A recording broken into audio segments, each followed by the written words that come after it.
زندگی کی مصروفیات ہیں جن کی وجہ سے بعض اوقات ہمیں ضروری کام کرنے پڑتے ہیں، لیکن خداوند کے کلام سے بڑھ کر کوئی بڑا کام نہیں ہے زندگی میں۔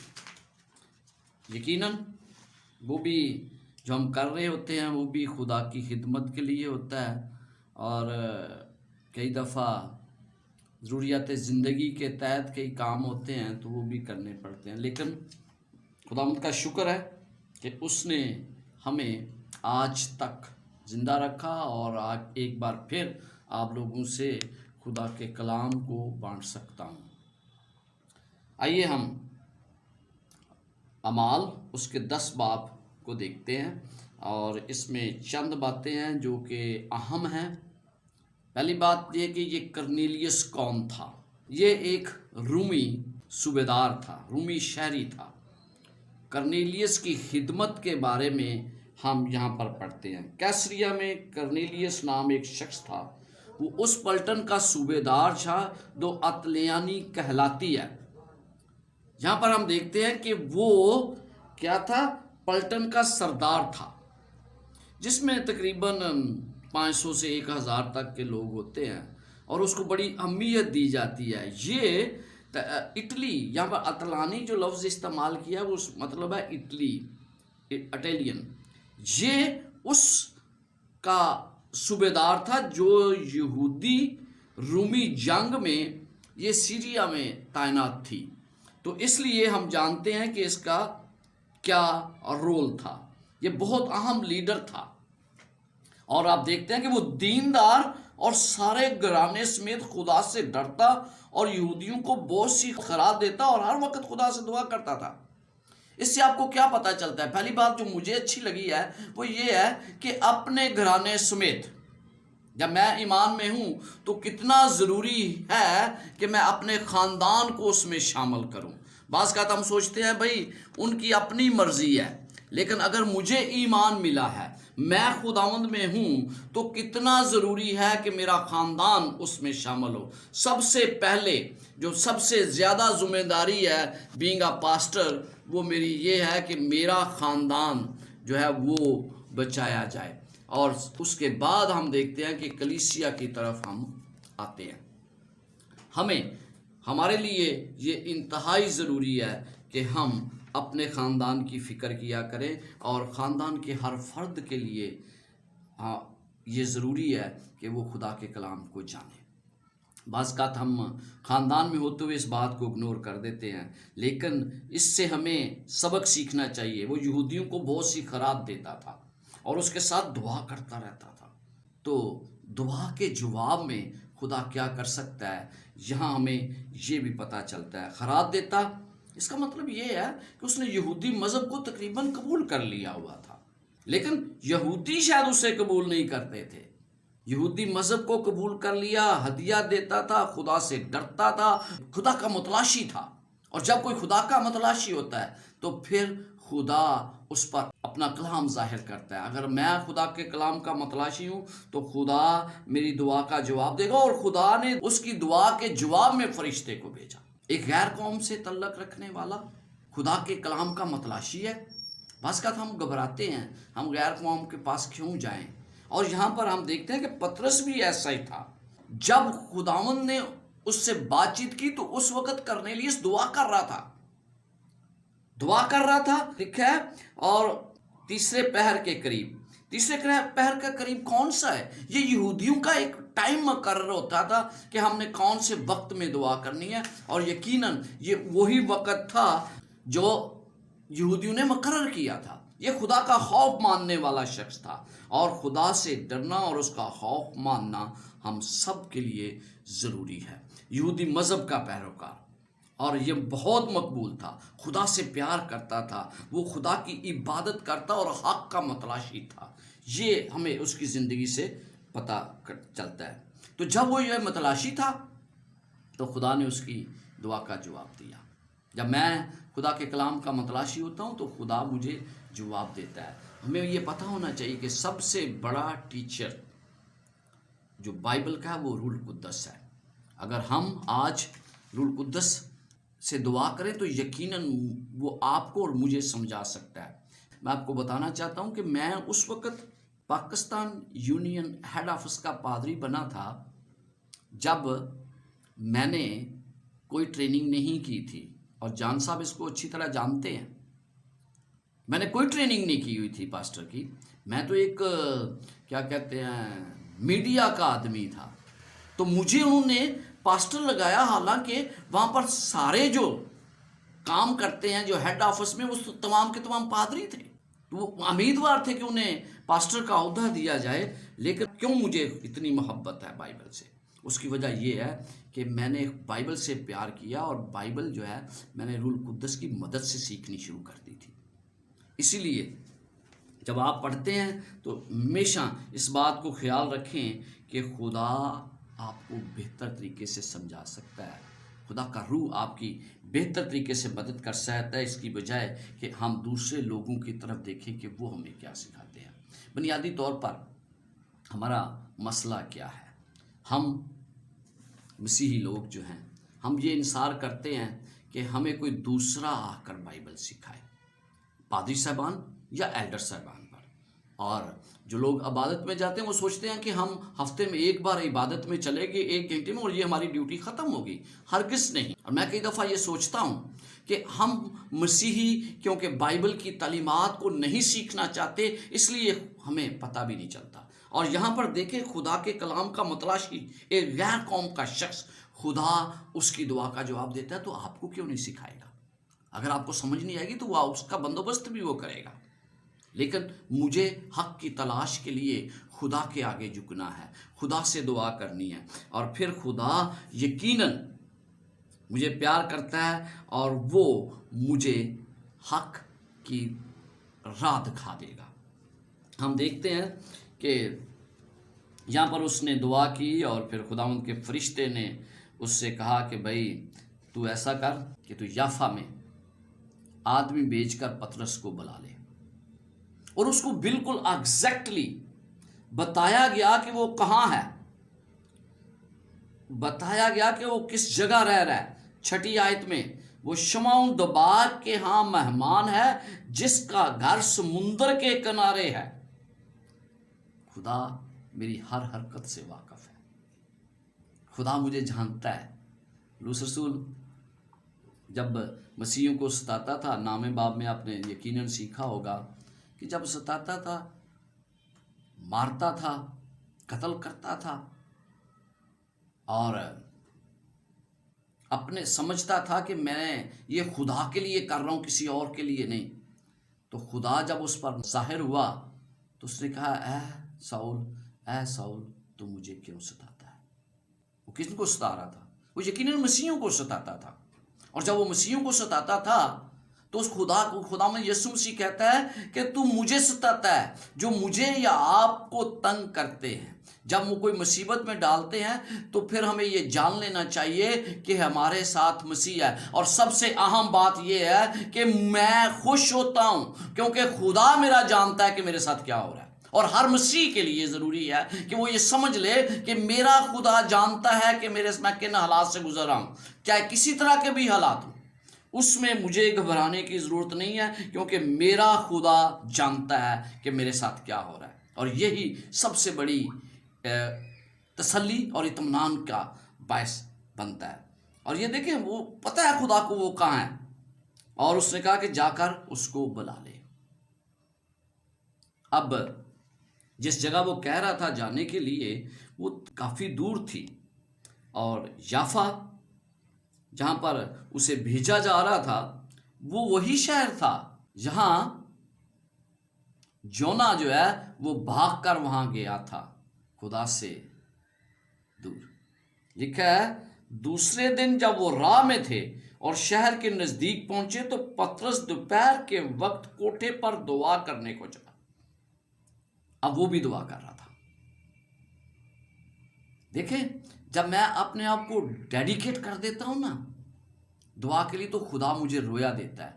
خدا نے رویا کس کو دی؟ پہلے کرنیلیس کو رویا دی اور پھر پطرس کو دی. دونوں دعا کر رہے تھے.